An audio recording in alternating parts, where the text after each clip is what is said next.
It doesn't. I think we have Mr. Deshmukh with us now. Mahmood Deshmukh साहब, आपको आवाज आ रही है? जी जी नमस्कार सर, कैसे हैं sir? Mahmood Deshmukh ji, always a pleasure talking to you sir. बड़ा मजा आता है सर आपके साथ बात करके. Mahmood Deshmukh ji, women's reservation bill, महिला आरक्षण संशोधन जो है वो संशोधन पास हो गया लोकसभा में. आपको क्या लगता है कि भारतीय जनता पार्टी को अब क्या इसके ऊपर बहुमत मिल जाएगा 2024 में? आपकी क्या राय है, जरा बताएं हमारे दर्शकों को. देखिए सर, ये एक जुमला है. जैसे आज तक इन्होंने हर समय हर इलेक्शन के पहले एक जुमला छोड़ा था, ये भी एक जुमला है. महिला आरक्षण भी एक जुमला है. हालांकि हम सभी टीम इंडिया की सभी पार्टियां, आम आदमी पार्टी भी इसका स्वागत करती है महिला आरक्षण का, लेकिन इनकी नीयत पे शक है. अगर वाकई में नरेंद्र मोदी साहब महिला आरक्षण लागू करना चाहते हैं तो 2024 से महिला आरक्षण लागू कर दिया जाए, ये मांग है जी. लेकिन वो कहते हैं कि उसमें क्या है, वो सेंसस करना पड़ेगा और डीलिमिटेशन जाना पड़ेगा वगैरह वगैरह. जी हाँ, मैं वही कहने जा रहा हूं आपसे कि जो सेंसस की जो बात है, तो 2021 में सेंसस होना था.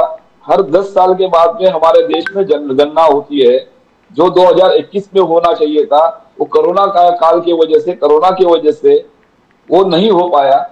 अब जो सेंसस होगा वो 2010 साल के बाद मतलब 2031 में होगा, और सेंसस करने में 2 साल 3 साल निकल जाएंगे. उसके बाद में डीलिमिटेशन की बात आएगी, उसमें 5-6 साल ही निकाल देंगे. इसका मतलब महिला आरक्षण, महिलाओं को जो आरक्षण जो आपने डिक्लेयर किया 33%, वो लागू होने में 2039 आ जाएगा जी, 2039 आ जाएगा. दुरुस्त बात, दुरुस्त बात. लेकिन राहुल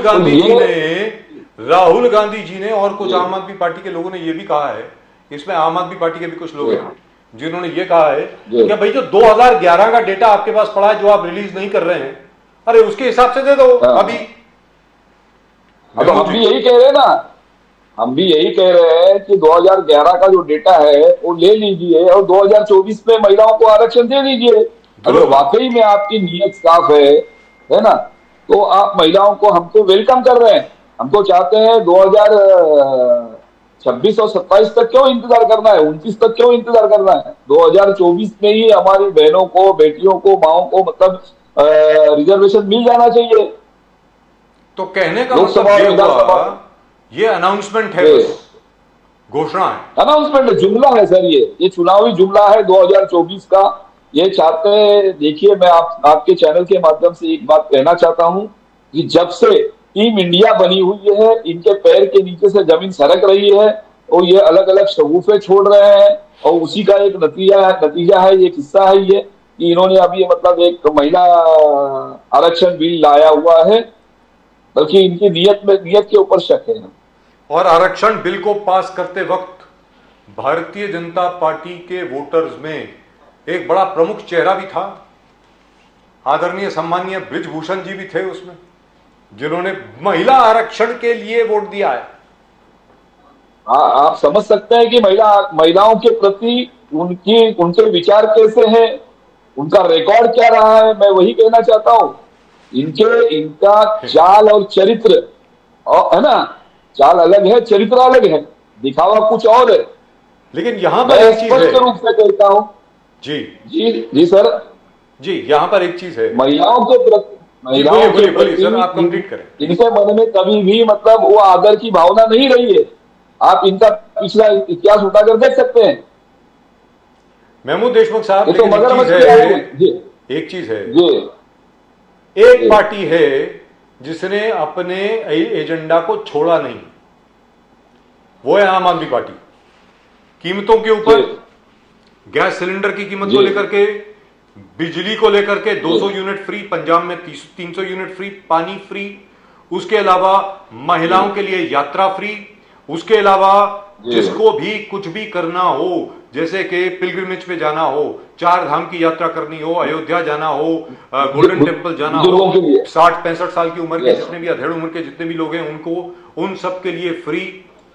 एजुकेशन, मतलब एजुकेशन का जो रिकॉर्ड रहा है आम आदमी पार्टी का और किसी का नहीं रहा है. सीधी सादी बात है, कोई उसके साथ कंपैरिजन ही नहीं है। और मेडिकल नहीं यानी हो सकता। मोहल्ला क्लिनिक, इन सब चीजों के ऊपर बिल्कुल अटल रही है आम आदमी पार्टी, हिली नहीं, मानना पड़ेगा। तो आपको क्या लगता है कि क्या ये सब चीजें जो हैं, ये सब मुद्दे जो हैं, वो ज्यादा कारगर होंगे 2024 के चुनाव के लिए, या जो कुछ अभी बीजेपी कर रही है वो होंगे? महमूद जी। नहीं, बेशक देखिए देखिए विकास का मुद्दा अहम होगा, और मैंने पहले भी कहा है, आपके चैनल के माध्यम से भी कहा है, अभी फिर मैं एक बार कहना चाहता हूं आपके चैनल के माध्यम से कि आम आदमी पार्टी के जो राष्ट्रीय नेता संयोजक है हमारे आदरणीय अरविंद केजरीवाल जी, जो उनका जो मैनिफेस्टो है वही मैं समझता हूं कि टीम इंडिया का भी मैनिफेस्टो वही होगा, और उसी के बलबूते पे हम लोग सत्ता में आने वाले कल में 2024 में सत्ता में आएंगे। जबरदस्त। प्रदीप जी। तो महमूद देशमुख जी, ये 3-4 दिनों में मोदी साहब ने अपने उपलब्धियों को गिनाया। जब वो पुराने पार्लियामेंट में बोल रहे थे तो बोले कि सबका साथ सबका विकास, ये गूंज उस पार्लियामेंट ने पूरे देश और दुनिया ने सुना है। आर्टिकल 370 एब्रोगेशन पूरे देश और दुनिया देखा, जिस प्रकार से कश्मीर को हमने जोड़ दिया भारत के साथ। वन नेशन वन टैक्स, ये भी बीजेपी का उपलब्धि है, बोले पूरे दुनिया देखा है। वन रैंक वन पेंशन, पूरे दुनिया। 10% रिजर्वेशन फॉर पुअर, ये भी कि हमने किया है, मोदी साहब का कहना। और फिर कांग्रेस के बारे में कहा कि इमरजेंसी का गूंज भी यही से सुना था, और लोकतंत्र को वापस किस प्रकार से आया वो भी। तो मोदी साहब ने पूरे इलेक्शन कैंपेन के माध्यम से इस 2-3 दिन को उपयोग किया है, अपने उपलब्धियों को उन्होंने गिराकर लोगों और देश और पूरे दुनिया को सुनाया। कैसे देखते हो इस चीज को देशमुख जी? देखिए सर, अभी बेशक सुनिए, अभी आपने आर्टिकल 370 के बारे में बताया, तो कश्मीर के मामले में, कश्मीर में हमारे नौजवान शहीद हुए और मोदी जी यहाँ पे जश्न मनाने में मशगूल रहे, आपने देखा होगा जी, है ना? ये इनका जवानों के प्रति प्यार है। कश्मीर में 370 हटने के बाद, आर्टिकल 370 हटने के बाद में भी कश्मीर के हालात बद से बदतर है। ये आप भी देख रहे हैं, सारी दुनिया देख रही है। इन्होंने, बल्कि वहां पे जवान शहीद हो रहे हैं और ये जश्न मनाए हैं, G20 का जश्न मनाने में मशगूल है। ये हमारे देश के प्रधानमंत्री है जो संवेदनहीन है, इनकी संवेदनशीलता खत्म हो चुकी है। दूसरी बात, आपने जो कहा वन रैंक वन पेंशन, तो ये एक शगुफा है, मैं कहता हूं। आप देखिए ना, कहां दिखाई देता है आपको वन रैंक वन पेंशन? कई जवान शिकायत करते हैं इस मामले में। आप इमरजेंसी की बात करते हैं, तो इमरजेंसी के बारे में मैं कहना चाहूँ, ये कहते हैं 1977 में जो इमरजेंसी है वो तो जग जाहिर की दुनिया ने नजदीक से देखा है, आंखों से। लेकिन पिछले 9 साल से आज तक जो एक इमरजेंसी जो है वो दिखाई नहीं दे रही है। यहां कौन सा लोकतंत्र बचा हुआ है? सरेआम डिक्टेटरशिप चल रही है। ये भी एक छुपी है इमरजेंसी चालू है। आज आप अपना आवाज, आपको अपनी आवाज उठाने का अधिकार नहीं है, आपको मोर्चा निकालने का अधिकार नहीं है, धरना देने का अधिकार नहीं है ना? ये मराठा आरक्षण के ऊपर आपने देखा होगा, लोगों ने मतलब धरना देने की कोशिश की तो उनको लाठीचार्ज उन पे किया जाता है। तो कौन से लोकतंत्र की बात कर रही है? ये गलतफहमी में जी रहे हैं। ये भले ही अपने मुंह से कुछ भी बोल रहे, लेकिन आने वाले कल में 2024 में इनको ये सब दिखाई देगा। लेकिन जैसा प्रदीप जी बार बार बोलते हैं, महमूद देशमुख साहब, आपका जो मैनिफेस्टो है, केजरीवाल साहब का जो एजेंडा है, और याद रखें, मैं सबको बार बार ये याद दिलाता हूं, ये जो सब लाए हैं ना, 200 unit free, 300 unit free, good schools, very good, free medical, मतलब मोहल्ला क्लिनिक, और किसी के पास ये आइडिया नहीं था, सिर्फ अरविंद केजरीवाल और आम आदमी पार्टी। महिलाओं के लिए सफर फ्री, उसके अलावा महिलाओं की सुरक्षा, उसके अलावा महिलाओं को वजीफा हर महीने के लिए, हर महीने का अनएम्प्लॉयमेंट अलाउंस, ये सारी चीजें अरविंद केजरीवाल जी ट्रांसपोर्टेशन में, दिल्ली में ट्रांसपोर्टेशन में महिलाओं के लिए फ्री है जी, दुरुस्त बात है। लेकिन कांग्रेस ने तो उसको पूरा कॉपी पेस्ट करके अपना एजेंडा बना लिया साहब। कर्नाटक में जीत गए, मध्य प्रदेश में भी बना लिया है, तेलंगाना में भी बना लिया है। जी बताएं सर। देखिए सर, हाँ, अभी आपने एक बात कही ना कि कांग्रेस ने कॉपी पेस्ट किया है। जी किया है ना? किया है। तो हमारे हमारे नेता अरविंद केजरीवाल जी का ये कहना यही है कि भाई सभी लोग कॉपी पेस्ट करें, लेकिन करे तो सही। उनका उनका वो ये नहीं कहते हैं कि कोई नहीं करना चाहिए, सिर्फ हम करेंगे। आम आदमी पार्टी के नेता, आम आदमी पार्टी का कहना यह है, सम्माननीय अरविंद केजरीवाल जी का कहना यही है कि भाई हम जो कर रहे हैं वो सभी ने करना चाहिए। हमारा मकसद है इस देश की 140 आबादी को मद्देनजर रखते हुए काम होना चाहिए। फिर वो काम कोई भी करे, कोई भी दल करे। हम तो राजनीति से ऊपर उठ के डेवलपमेंट की बात करते हैं, विकास की बात करते हैं, हम हमारे इस देश की जनता की बात करते हैं। अगर इस देश को नंबर 1 बनाना है, सुपर 1 बनाना है, तो इन योजनाओं के ऊपर अमल करना पड़ेगा। तो फिर कोई भी पार्टी हो, कोई भी दल हो, कोई भी सरकार हो। तो आपके मुताबिक भारतीय जनता पार्टी ये सारे मुद्दे भूल गई है, इसका मतलब ये हुआ? क्योंकि साहब गैस सिलेंडर अभी भी आपने 200 रुपए कम कर दिया, तो गैस सिलेंडर अभी भी 900 रुपए का तो है। अरे 900 रुपए कम थोड़ी होते हैं। कम नहीं होते ना। ये सवाल ऐसा है ना, ये सवाल आने वाले कल में इस सवाल का जवाब जो जनता वोटों के माध्यम से देगी इनको। जी प्रदीप जी, ये तो सरकार जो है, देखिए ये 140 करोड़ जनता की सरकार नहीं है, ये सिर्फ अदानी और अंबानी की सरकार है। ये तो अपने मित्रों का भला करने के लिए सरकार में बैठे हुए हैं ये। देशमुख जी, आज अमित शाह ने पार्लियामेंट में कहा कि बीजेपी ने हमेशा महिला सशक्तिकरण की बात किया है और महिला को जितने एम्पावरमेंट करना है वो सिर्फ बीजेपी कर रही है, बाकी पार्टी सिर्फ लिप सर्विस कर रहे हैं, सिर्फ जबानी कुछ बोलना, इंप्लीमेंट कुछ नहीं करना। बोले कि जन धन बैंक अकाउंट जब हमने खोले प्रधानमंत्री के स्कीम के माध्यम से 56% अकाउंट्स महिलाओं के थे। अमित शाह जी का कहना 56%। बोले कि आप देखिए गैस फ्री अगर देने वाली बात है, गरीब महिलाओं को सबसे ज्यादा बेनिफिट जो चूल्हा से हटकर गैस पे आ गया, वो मोदी साहब ने किया। 9 करोड़ घर और मैक्सिमम महिलाओं को इसका बेनिफिट हुआ। बोले कि शौचालय 11 करोड़ शौचालय मोदी साहब ने बनाए। ये 11 करोड़ शौचालय सबसे ज्यादा बेनिफिट हुआ महिलाओं के लिए। नल से जल का कार्यक्रम था, हर घर नल से जल। करीबन 12 करोड़ घरों में मोदी साहब ने हर घर नल से जल में पहुंचा दिया है। इसमें बोले कि जो भी मोदी साहब ने किया है वो इम्प्लीमेंट तरीके से किया है। और मोदी साहब का खुद का कहना है कि ऐसे पवित्र काम भगवान ने सिर्फ मोदी साहब के हाथों से करने का निर्णय लिया है। कैसे देखते हो देशमुख जी इसको? ऐसा है सर, ये जो आपने जो कहा ना अभी उज्ज्वल योजना, आप इसके हालात जाके देख लीजिए। जनधन योजना में उन अकाउंट्स के हालात जाके देख लीजिए।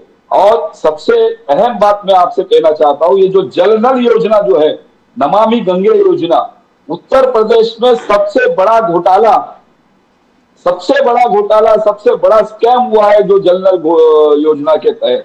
कहीं पे भी जल नल कहीं लगा नहीं है, कहीं पे वहां पे मतलब पंपिंग बोरिंग लगा नहीं है, कहीं भी जल नल का कनेक्शन मिला नहीं है, सिर्फ पैसे मतलब डूब गए हैं। कागज के ऊपर काम हुआ है, हकीकत में कहीं नहीं। आप पूरा यूपी में सर्वे कर लीजिए, जो उत्तर प्रदेश के अंदर सबसे बड़ा घोटाला अगर कुछ हुआ होगा वो जल नल योजना का है। मैं उसके एविडेंस भी आपको दे सकता हूं। मगर इतने जो काम गिनाए महिला सशक्तिकरण के लिए, तो आप क्या इसका अपोज करते हो कि मोदी जी ने इंप्लीमेंट नहीं किए? ये तो आंकड़े पूरे सरकार ने दिए और मोदी जी ने वो रिपोर्ट कार्ड हर घर पहुंचा रहे कि हमने क्या क्या किया, घर से लेके नल से लेके हर चीज। मैंने अभी कहा ना, नल के बारे में आप उत्तर प्रदेश में पता लगा लीजिए, है ना। नल जल योजना है, कितने घरों तक पहुंची है आप पता लगा लीजिए। कहीं पे भी नहीं लगा हुआ है, उसका पैसा पूरे लोग खा गए हैं, सब मिल बांट के पैसा खा लिए हैं। वही हालत जो है वो उज्ज्वल योजना, गैस उज्ज्वल योजना का है। और महिला सशक्तिकरण की जब आप बात करते हैं, अभी आपने बताया ना ब्रजभूषण शरण सिंह का जो किस्सा है ना, जिनके ऊपर एक्शन लेने के लिए ये सोच रहे थे, इन्होंने एक्शन नहीं लिया जल्द से। ऐसे कई किस्से हैं इनके, महिलाओं के बारे में इनको बोलने का अधिकार क्या है? मणिपुर आपके सामने है, मणिपुर जल रहा था, आज भी मणिपुर जल रहा है, लेकिन मुझे आप बताइए नरेंद्र मोदी जी ने कुछ कहा या इनके होम मिनिस्टर ने कभी कुछ कहा? किसने आवाज उठाई महिलाओं के बारे में? आज इनके पार्लियामेंट में जितनी बैठी हुई महिला मंत्री है या महिला सांसद है, किसने आवाज उठाई? आप बताइए। दिल्ली महिला आयोग की अध्यक्ष जो है यहां से मणिपुर जाती है अकेले और वो वहां पे महिलाओं के सुख दुख समझती है, जिस महिलाओं पे अत्याचार हुए उनको सुनती है, समझती है। और इनके पास समय नहीं है, इस देश के प्रधानमंत्री के पास समय नहीं है वहां जाके मणिपुर में वो महिलाओं के हालात को समझे, लोगों के हालात को समझे। ये कौन से महिला सशक्तिकरण की बातें कर रहे हैं? ये सिर्फ आपको मैं एक बताना चाहता हूं जी प्रदीप जी, यस, देश के अंदर देखिए 43 करोड़ महिला वोटर्स है ना? ये उनको लुभाने के लिए आने वाले 2024 के चुनाव में 44 करोड़ महिलाओं को अपनी ओर आकर्षित करने के लिए इन्होंने एक जुमला दिया है और ये जुमला ये फेल हो जाएंगे, मैं समझता हूँ। ये इस देश की जनता समझ चुकी है, इनको अच्छी तरीके से पहचान चुकी है। आज भले ही लोग कुछ नहीं कहते होंगे, लेकिन आने वाले कल जब चुनाव होंगे उनको उस वक्त इनको इनकी जगह दिखा दी जाएगी। लेकिन मैं आपसे जानना चाहता हूं जब महमूद देशमुख साहब जी, कि जब पिछली मर्तबा दिल्ली में चुनाव हुए थे उस वक्त जी, जो पूरा मीडिया है वो बड़ा जोर शोर से कह रहा था, चिल्ला चिल्ला के कह रहे थे इस बार तो अरविंद केजरीवाल की विकेट गई, खत्म हो गए। इनफैक्ट क्या है कि वो बीजेपी नंबर 1 पर होगी, कांग्रेस नंबर 2 पर होगी और हो सकता है कि आम आदमी पार्टी शायद नंबर 3 पर आए। ऐसी बात हो रही थी। हम लोग अकेले थे जो बोल रहे थे यार क्या बात कर रहे हो, 60 सीट्स के तो ऊपर आएगी, आम आदमी पार्टी को कोई हरा नहीं सकता है, छोड़िए दिल्ली के अंदर क्या बात कर रहे हैं। और उसके बाद तो आप लोगों ने एमसीडी भी जीत ली, म्यूनिसिपल कॉर्पोरेशन ऑफ दिल्ली भी जीत लिया और दौड़ छोड़िए। लेकिन आज की तारीख में आप लोगों को दिल्ली में काम करने में बहुत डिफिकल्टी हो रही है साहब, क्योंकि जो डेली सर्विसेज बिल उसको एक्ट बना दिया गया है, वो पार्लियामेंट में पास हो गया है, जिसकी वजह से आज की तारीख में जैसे आतिशी मरलेना जी कितनी बार बोल चुकी हैं, सौरभ भारद्वाज साहब कितनी बार बोल चुके हैं, अरविंद जी खुद कितनी बार बात कर चुके हैं, ये तो आखिर में अब आगे होगा क्या भाई? अभी सुप्रीम कोर्ट में ये बात आ ही नहीं रही है, अगले महीने शायद कॉन्स्टिट्यूशनल बेंच के सामने आएगी, 7 जज बेंच के सामने, तो तब तक क्या करेंगे? मतलब वो उसमें तो टाइम लगेगा ना महमूद देशमुख साहब। देखिए सर, ऐसा है, ईमानदार आदमी से सब डरते हैं। अरविंद केजरीवाल जी एक ईमानदार शख्सियत है, एक ईमानदार लीडर है ना? वो किसी चीज की परवाह नहीं करते। हमें काम करना है, लोगों के लिए, जनता के लिए काम करना है, देश के लिए काम करना है, अपने प्रदेश के लोगों के लिए काम करना है, तो वो काम करते रहेंगे। भले ही ये कितने भी रुकावटें डाले, कोई फर्क नहीं पड़ने वाला है। इनकी नीयत में खोट है, भारतीय जनता पार्टी के नीयत में खोट है, मोदी जी की नीयत में खोट है, तो कोई फर्क नहीं पड़ता है। क्योंकि मैं आपसे ये कहना चाहूंगा, अरविंद केजरीवाल जी एक ईमानदार लीडरशिप है, एक लीडर है, और उनके नेतृत्व में सब पूरी टीम ईमानदारी से काम करते रहेगी। और एक ईमानदार आदमी किसी से डरता नहीं, वो सिर्फ ऊपर वाले से डरता है। लेकिन प्रदीप जी एक बात तो है, समझे प्रदीप जी एक बात तो है जो महमूद देशमुख साहब अभी कह रहे हैं, जो पहले भी हम लोग बात कर चुके हैं, that Arvind Kejriwal has brought about a paradigm shift in Indian politics. आप देखिए राजस्थान में भी तकरीबन केजरीवाल के एजेंडे पे चल रहे हैं अशोक गहलोत साहब। जो वादे किए गए हैं इधर अपने मध्य प्रदेश में कांग्रेस द्वारा, वो भी तकरीबन केजरीवाल जी के एजेंडे पर किए गए हैं। छत्तीसगढ़ में जो कुछ दिया जा रहा है वो एक छोटा मोटा वो बीजेपी की तरफ से, बाकी अरविंद केजरीवाल का है। कर्नाटक में तो टोटली अरविंद केजरीवाल यानी आम आदमी पार्टी का एजेंडा था। So which means this works, Pradeep ji, this means Aam Aadmi party's model works. Only problem is only Arvind Kejriwal has the ability, इतना सब देने के बाद भी सरप्लस बजट प्रोड्यूस करना। बाकी सब लोगों को समझ में नहीं आ रहा है कि यार पैसे कहां से जनरेट करें। और अरविंद केजरीवाल जब से पावर में आए हैं दिल्ली में, पिछले 11 के 12 साल से 11 के 12 बजट जो है उन्होंने सरप्लस बजट प्रोड्यूस किए, डेफिसिट बजट नहीं किए। मतलब तो मुझे लगता है, आपको लगता नहीं कि कांग्रेस को अरविंद केजरीवाल जी के साथ बैठ करके सीखना चाहिए कि यार ये कैसे करते हो, जरा हिसाब किताब तो समझाओ। क्या लगता है आपको महमूद देशमुख साहब? देखिए सर, इसके लिए ज्यादा कुछ लगने की जरूरत नहीं है। सिर्फ आपका ईमानदार होना जरूरी है ना। जी आप ईमानदार रहेंगे तो सब कुछ हो सकता है, सब कुछ मुमकिन है ना।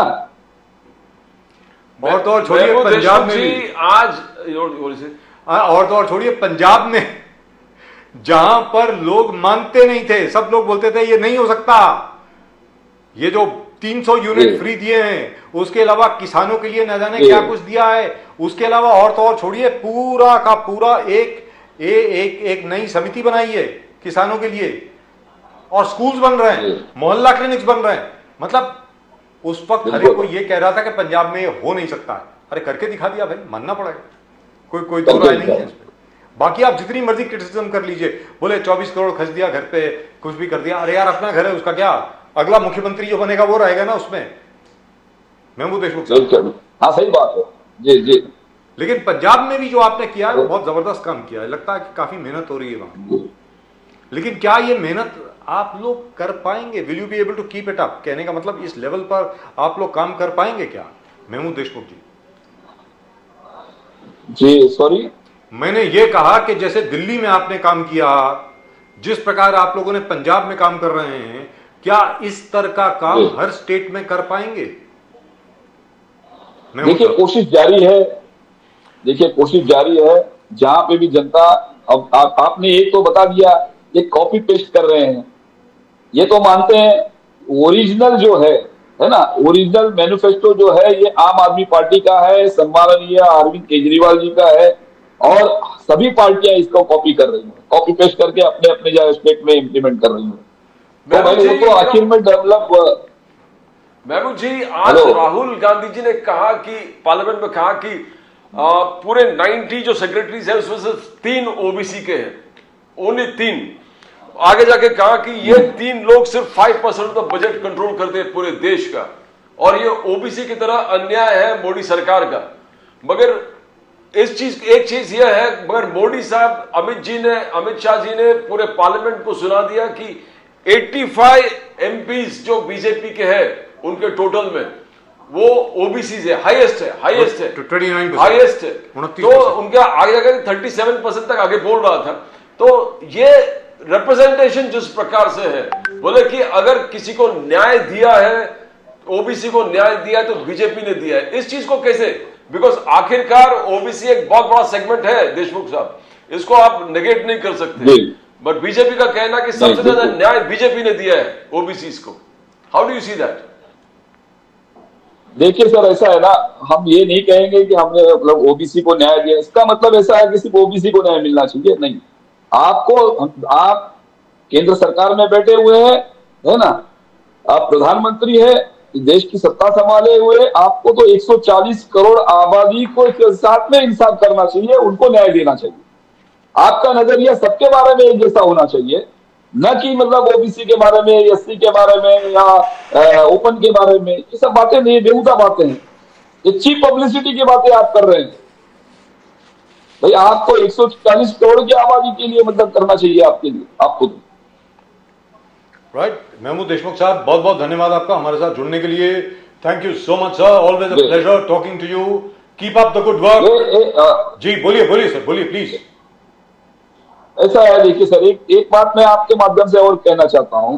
जैसे जिस तरीके से भी मराठा आरक्षण का इशू उठा है ना, वो लास्ट टाइम एसीबीसी के तहत, है ना, social and educational backward class के हिसाब से मिला था। महाराष्ट्र गवर्नमेंट ने मतलब 16% मतलब मराठा समाज के लिए आरक्षण दिया था। आवाज आ रही है ना सर? जी बिल्कुल आ रही है।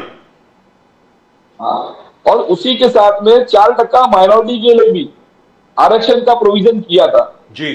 आज दुर्भाग्य की बात यह है कि माइनॉरिटी के आरक्षण के बारे में कोई आवाज नहीं उठाना चाहता। सभी पार्टियां अपने अपने वोट बैंक के अंदर मस्त हैं। माइनॉरिटी के आरक्षण के बारे में भी आवाज उठनी चाहिए। आप लोगों के, आपके चैनल के माध्यम से ये होना चाहिए कि माइनॉरिटी को जो मतलब सोशल एंड एजुकेशनल जो बैकवर्ड, इकोनॉमिकल बैकवर्ड क्लास है, सोशल एंड इकोनॉमिकल बैकवर्ड और एजुकेशनल बैकवर्ड, जो आर्टिकल 15 एंड आर्टिकल 16 में ये प्रोविजन है, जो सोशल और इकोनॉमिकल बैकवर्ड हैं, एजुकेशनल बैकवर्ड हैं, उनको रिजर्वेशन मिलना चाहिए। गवर्नमेंट इसके ऊपर एक पूरा शो करते हैं सर, इसके ऊपर तो पूरा एक शो होगा। पहले सच्चर कमेटी रिपोर्ट और उसके बाद justice Ranganath Mishra commission report. Ranganathan, yes yes sir, yes. आप अगर justice justice Rajendra Sachar committee का रिपोर्ट अगर आप देखेंगे तो उसमें क्लियर कट ये बताया गया है कि माइनॉरिटी के जो हालात है ना, वो एससी कम्युनिटी से भी बदतर है। जी दुरुस्त बात। एससी कम्युनिटी से भी मतलब बहुत बुरे हालात में माइनॉरिटी है इस देश का। लेकिन पार्लियामेंट ने, माइनॉरिटी की आवाज उठाने वाला कोई नहीं है। लेकिन पार्लियामेंट ने सच्चर कमेटी रिपोर्ट के आधार पर रंगनाथ मिश्रा कमीशन बिठाई और उन्होंने 2010 या 2011 में अपनी रिपोर्ट संसद के पटल पर रखी। उस रिपोर्ट का क्या हुआ आज तक किसी को मालूम नहीं है, क्योंकि रिकमेंडेशन ये था कि इतना रिजर्वेशन माइनॉरिटीज को मिलना चाहिए और माइनॉरिटीज में ये जातियां हैं जिनको ये रिजर्वेशन मिलना चाहिए। आज तक उसके बारे में कोई बात नहीं कर रहा। इसके ऊपर एक पूरा शो रखेंगे सर। महमूद देशमुख साहब, थैंक यू सो मच। और आपने ये इशू उठाया यहां पे, उसके लिए आपका और भी शुक्रिया। Thank you so much sir.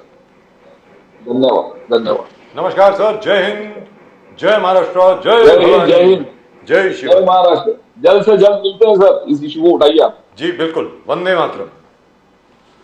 Vande Mataram.